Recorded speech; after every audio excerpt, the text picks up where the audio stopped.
chegou, ela preparou já o jantar para eles fazerem a refeição. E ansiosa, olha, Júlio, você não sabe o que eu descobri hoje. O que foi, mulher, que tu descobriste hoje? Não, é uma coisa muito séria. O que foi, mulher? Aí o homem, Júlio já cansado, tinha trabalhado o dia todo numa oficina. Ela disse, Dona Dulce não é aquela santa que a gente imagina, não. Que história é essa, mulher? Respeito Dona Dulce. Não, ela não é, não. Ela tá com umas aventuras amorosas. Que história é essa? De onde eu tiraste isso? Eu vi com os meus próprios olhos um rapaz bem bonito, tava trocando assim uns gestos de amorosidade assim com ela. Escutei que ele disse para ela, olha, se preocupe não, que amanhã eu vou ligar para você. E além de tudo isso, eu vi ela fazendo toda a confissão no ônibus para a amiguinha dela. E aí seu Júlio disse, não, você deve estar delirando. Não, eu tenho provas, eu vi, não sei o quê. Aí o marido dela já começou a ficar preocupado, porque era muito amigo do marido de Dona Dulce. Eu disse, não, mas será que Dona Dulce está fazendo isso com o Júlio? Não, isso não está certo não. Júlio é meu amigo, quando for amanhã bem cedinho, a gente for trabalhar na oficina, eu vou ter que contar tudo para ele, né? Porque eu sou um grande amigo dele, não posso saber dessa informação e não contar para ele. Eles nem dormiram direito, com essa história na cabeça, meu Deus, Dona Dulce traindo o marido, não sei o quê. Quando foi no outro dia, bem cedo, o esposo de Dona Dulce, né, encontrou com o Júlio. Júlio, eu precisaria falar uma coisa com você. Tá certo, pode falar. Não, mas é uma coisa muito, muito séria. Vou até falar aqui baixinho para os nossos amigos não escutarem. O que foi? O que é que está acontecendo? Olha, eu só vou dizer isso porque eu sou um amigo. Você sabe que nós somos grandes amigos, né? Sim, eu sei. Fale logo. Não, assim, eu sou seu amigo de verdade. E eu só vou contar isso porque eu quero o seu bem. Só quero... Conte logo o que está acontecendo. Olha, é sobre a sua esposa. Aí foi contar toda a história. Júlio ficou assim, né? Imaginemos a situação de Júlio, né? Ficou assim, sem acreditar. Não é possível que isso tenha acontecido. Não é possível. Aí rapidamente foi falar com o chefe da oficina. Disse, olha, eu preciso ir em casa resolver um probleminha, daqui a pouco eu volto. O chefe da oficina... Sim, seu Júlio nunca pediu um afastamento, né? Assim, era aquele funcionário que trabalhava direitinho, bem correto. Disse, não, pode ir, deve ser... O chefe da oficina pensou, deve ser uma coisa muito grave, né? Porque para ele pedir para sair... E aí foi, disse, não, eu preciso conversar com Dulce. Ainda não estava acreditando que fosse verdade, né? Eu preciso conversar com Dulce, que essa história está mal contada. E aí ele se aproxima da casa, né? E aí abre a porta, quando ele vai passando pela sala, aí ele percebe que a porta do quarto dele está fechada e ela estava falando ao celular. Aí ele já começa a andar mais devagar, né? Para colocar o ouvido por trás da porta para escutar. O que Dulce está aqui? E aí escutou que ela falando no telefone, né? Não, você pode vir hoje. Venha hoje. Venha às 3 horas, porque às 3 horas meu marido não está em casa. Ele não pode estar em casa. Venha só às 3. Aí quando ele escutou, ele nem teve a coragem de abrir a porta e conversar com ela. Saiu e não, vou dar umas voltas aqui, vou ter que voltar para a oficina. Aí voltou para a oficina e disse para o chefe, olha, eu não estou me sentindo muito bem, acho que eu vou precisar ir ao médico, vou precisar comprar um remedinho, me libere do dia de hoje. Aí o chefe ficou assim, meu Deus, deve ser uma coisa muito séria, porque ele nunca pediu uma ausência. Não, vá, pode ir, você quer que eu vá com você para o hospital? Não, eu estou tranquilo, deixa, tá bom. E aí ficou com aquilo na cabeça, aí deu o horário do almoço, foi já todo desconfiado, não tinha coragem de perguntar. E Dona Dulce, sem entender nada, percebeu que ele estava meio estranho, falava coisas engraçadas, ele não ria, não sei o quê. Aí terminou o almoço, ele disse, eu vou ter que sair, porque se eu ficar em casa ela vai desconfiar, né, que eu não fui trabalhar. Aí ficou andando pelas ruas e a cabeça fervilhando, né, não saía da cabeça dele. Não, quando for depois das 3 horas, eu escutei 3 horas, então, um pouquinho depois das 3, eu vou lá. Ver o que está acontecendo. Aí ficou andando e tal, passou um pouquinho de 3 horas, pronto, voltou para casa. Aquele jeito bem suave, para nem descobrir que ele está chegando na casa. Aí abriu a porta, tal, entrou. Aí, novamente a porta do quarto fechada. Ele disse, não, agora eu vou ter que abrir. Aí, não, vou abrir só uma brechinha aqui para ver o que está acontecendo. Aí quando ele abriu um pouquinho a porta, brechinha, aí viu que tinha um rapaz e estava em cima da cama dele, né? Quando ele viu, aí a cabeça dele já estava, né? Claro que ele só pensou o pior, né? Juntando todas as pistas, todas as dicas, pior. Aí ele ainda pensou, disse, não vou. Aí foi embora.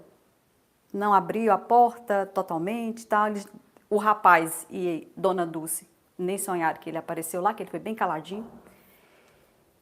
E esse, quando foi à noite, souberam da informação, né, que o corpo dele tinha sido encontrado, daquele operário tinha sido encontrado morto. Ele havia se suicidado.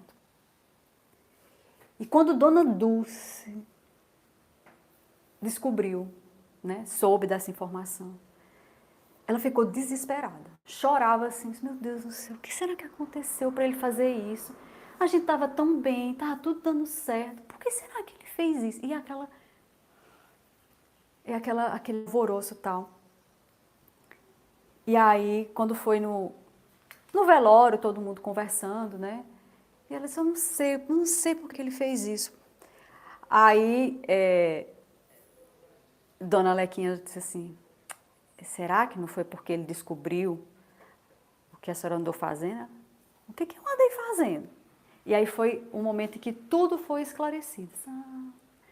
Dionísio era o meu gatinho. Amava meu esposo, tanto quanto o meu gatinho Dionísio. E ele estava doente. E aquele rapaz que estava comigo lá no ponto de ônibus era o veterinário, que disse para mim, olha, fique tranquila, amanhã eu vou telefonar para a senhora. Eu estou cuidando do seu gatinho adoecido, amanhã eu vou telefonar para a senhora. Sim, e aquele rapaz que estava lá no seu quarto? Mas eu fui fazer, eu queria, né, fazer uma surpresa para o meu esposo. A nossa cama já estava assim muito debilitada, então eu fiz uma encomenda de um colchão e eu não queria que a entrega do colchão fosse na hora que ele estivesse em casa, que eu queria que fosse uma surpresa. Por isso que eu marquei 3 horas. Não. Tudo foi esclarecido. As aparências enganam. A gente olha uma cena, ou até um conjunto de cenas, e muitas vezes começamos a falar mal. Eita, mas olha, fulano já... Vi só uma cenazinha ali, mas fulano já está fazendo isso, já está fazendo aquilo. Então, há uma tendência nossa de nos parecermos um pouco com Dona Lequinha. De a gente ver uma cena e já começar a falar mal, a imaginar coisas. E tem uma fala de Joana muito interessante no livro Vida Feliz, capítulo 40, que ela vai dizer assim, as coisas nem sempre são conforme se apresentam, mas consoantes são nos seus valores íntimos. Os acontecimentos, as coisas, desculpa, nem sempre são conforme se apresentam. Então, a gente está visualizando isso aqui. A gente pensa que a realidade é isso aqui, mas a gente vai pensar de uma forma ou de outra a partir do que a gente tem dentro da gente. Jesus dizia assim, a boca fala daquilo que o coração está cheio. Então, nós vamos falar, nós vamos julgar, muitas vezes a partir do que eu trago dentro de mim. Então, se eu trago predominantemente esse olhar negativo, esse olhar crítico, desfavorável, eu vou olhar para as situações com esse olhar. Ao passo que, se eu vou cultivando dentro de mim um olhar mais de indulgência, de compreensão, de pensar em outras possibilidades, então eu já vou ter um outro olhar. Porque imaginemos uma outra vizinha que estivesse escutando aquela conversa entre Cecília e Dona Lequinha e Dona Dulce. Uma outra pessoa poderia dizer assim, isso deve ser um animal de estimação, né, não? Poderia ter um outro pensamento, ouvindo a mesma conversa. Poderia ter o mesmo pensamento. Um outro pensamento, poderia ser um filho. Então, percebem? Então, eu tenho um compromisso marcado às 10 horas. Deu 10h15 e a pessoa que marcou comigo não apareceu. Aí eu posso ter uma pessoa que vai dizer, essa pessoa é muito irresponsável, marcou comigo às 10 horas, já são 10h15 e não chegou ainda, eu vou despedir essa pessoa, não sei o que, não sei o que. Outra pessoa pode olhar a mesma situação e dizer, meu Deus, será que aconteceu alguma coisa? Será que essa pessoa está doente? Será que teve um problema no trânsito? Percebe que no nosso dia a dia a gente pode fazer escolhas diferentes para uma mesma situação. Tudo isso vai depender daquilo que nós trazemos dentro de nós. No capítulo 97 do livro Vinha de Luz, o mesmo livro que foi lido capítulo que foi lido por Tales, tem um capítulo de Emmanuel, Psicografia de Chico, tem um capítulo intitulado O Verbo é Criador. Emmanuel vai comentar justamente essa passagem do Cristo, né? O que sai da boca procede do coração. O que sai da boca procede do coração. E isso contamina o homem. E esse contaminar pode ser tanto contaminar para o bem quanto contaminar para o mal. E aí ele vai dizer assim: indispensável cuidar do coração, como uma fonte emissora do verbo, para que não percamos a harmonia necessária à própria felicidade. Cuidar do coração, nutrir o coração com bons sentimentos. Exercitar a capacidade de olhar para o outro com compaixão, da mesma forma que nós gostaríamos de que o outro olhasse para nós com compaixão. Porque não é possível dizermos que estamos aqui nesse plano espiritual, nesse plano físico, e que somos perfeitos. Todos nós trazemos más inclinações. Então, se eu reconheço que eu tenho más inclinações, eu preciso exercitar minha capacidade de humildade de reconhecer que o outro também tem. E se eu quero que o outro me compreenda, eu preciso me esforçar para compreender o outro. Compreender que o outro só oferece aquilo que ele pode oferecer. Porque essa ideia de ficar comparando, me comparando com o outro, não é boa. Por quê? Porque eu tenho uma história de vida, eu tenho história de vidas. Então, eu não sou Elizabeth desta existência. Eu já reencarnei em várias outras. Então eu trago todo esse histórico dentro de mim. Então quando eu começo a me comparar com o outro, essa comparação não fica justa. Porque às vezes eu quero que o outro pense como eu penso. Eu quero que o outro haja como eu ajo. Mas eu não posso criar uma expectativa em relação ao outro pensando no meu ponto de vista, porque o outro só vai oferecer aquilo que ele consegue oferecer. Mas o outro poderia ser tão generoso, fulano poderia fazer isso. Ele não consegue fazer ainda. Então a gente precisa respeitar. Eu vou concordar com o outro. Suponhamos que Dona Dulce de fato estivesse traindo o marido dela. Eu não vou concordar com o que ela está fazendo, mas eu também não vou ser maledicente e ficar falando para todo mundo o que ela está fazendo. Ela vai ter que arcar com as consequências dela. Quando aquela mulher foi pega em adultério e levaram para Jesus, o que Jesus disse? Aquele que tiver sem pecado, que atire a primeira pedra. Ou seja, aquele que tiver autoridade moral pode pegar a pedra e jogar. O próprio Jesus, que tinha autoridade moral, não fez isso. Ele não concordou com o que aquela senhora fez. Ele disse assim: vá e não tornes a errar. Vá e não tornes a errar. Então, é um desafio para todos nós, porque a nossa tendência, e até na leitura teve um trechinho que Tales leu, que é de a gente ficar muito vendo o mal nas pessoas. E a gente se esquece de olhar o mal que tem em nós. E muitas vezes a gente não consegue perceber esse mal que tem em nós, diz Allan Kardec, 10º capítulo do Evangelho segundo o Espiritismo, bem-aventurados os misericordiosos. Muitas vezes a gente não consegue ver o mal nas pessoas porque o nosso nível de orgulho é muito grande. Então a gente sempre se acha que o que eu sei é o correto, eu que sei fazer as coisas, a outra pessoa não sabe, as minhas escolhas são sempre as melhores. E aí quando a gente vai se perdendo no nível de orgulho, a gente vai se distanciando da indulgência, que é a capacidade de olhar para o outro com compaixão, com caridade. Assim, poxa, essa pessoa não está conseguindo acertar o passo. Em vez de eu ficar falando dessa pessoa. Porque se eu vou censurar alguém, se tem alguma coisa que me leva a censurar alguém, por que eu não chego para essa pessoa interessada e falo para ela? Porque assim, veja, eu queria falar uma coisa de Ana Cristina, vou comentar com Tales. Não resolve. Eu tenho que falar com a interessada. Não, com a interessada eu não vou falar não. Então não fale. Porque se a gente está a divulgar o mal, a gente não está acrescentando nada na nossa existência. Então, Emmanuel vai dizer assim: é imprescindível vigiar a boca, porque o verbo cria, insinua, inclina, modifica, renova ou destrói. A palavra pode edificar, pode nos fazer crescer, quando a gente fala uma palavra de bom ânimo para alguém, Mas também quando a gente fala uma palavra ferina, isso destrói, isso machuca. Então, é muito importante vigiar a boca. Se a gente não tem uma coisa edificante para falar, que a gente não fale, que a gente silencie, que a gente possa fazer esse exercício. Eu passei o dia hoje. Sobre o que eu andei falando? Sobre quem eu andei falando?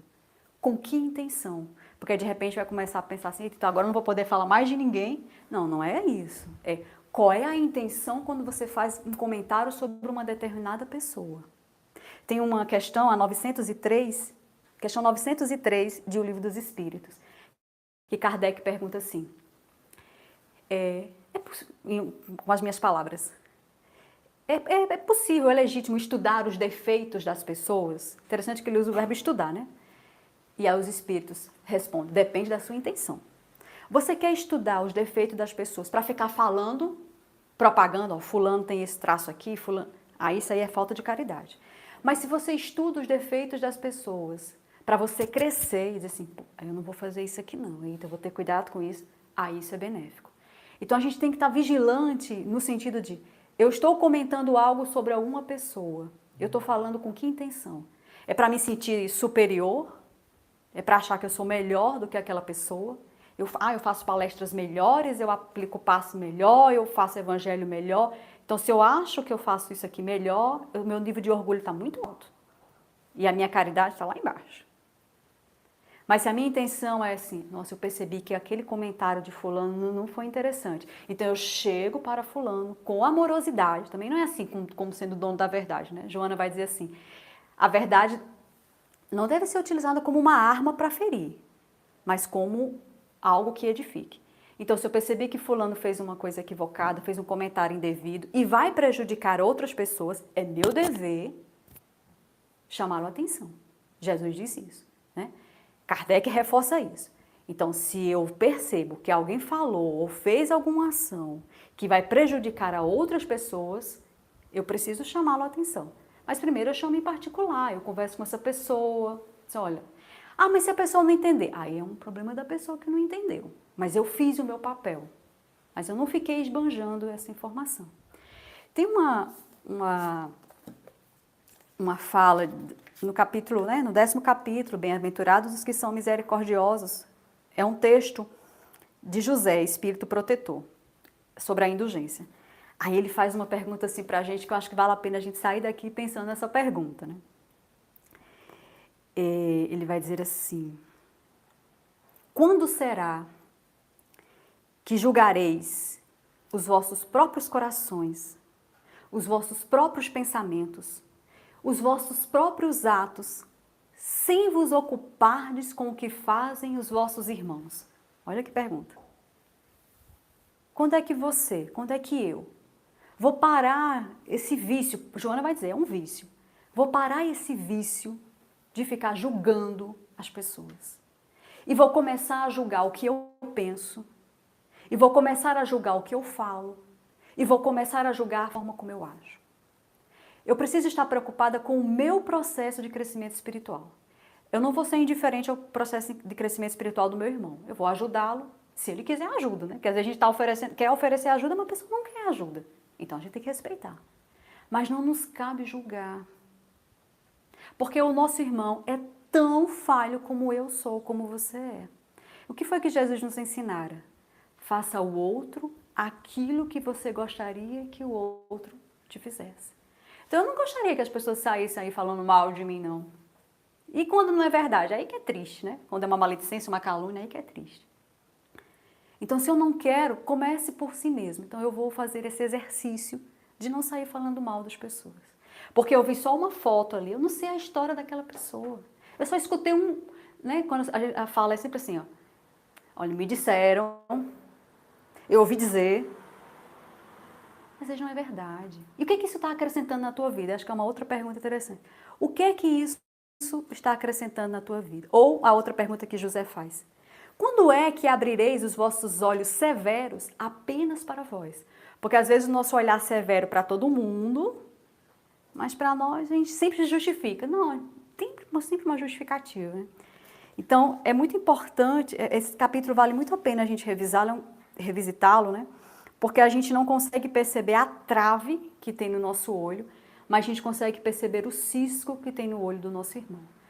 Então é um desafio para a gente colocar essa meta na nossa vida, mas pode ter certeza que a gente vai, quando a gente conseguir, né, aos poucos, angariá-la, a gente vai ter mais leveza. Porque a gente vai parar de se preocupar com o que o outro está fazendo, com o que o outro está falando, e vai se preocupar consigo.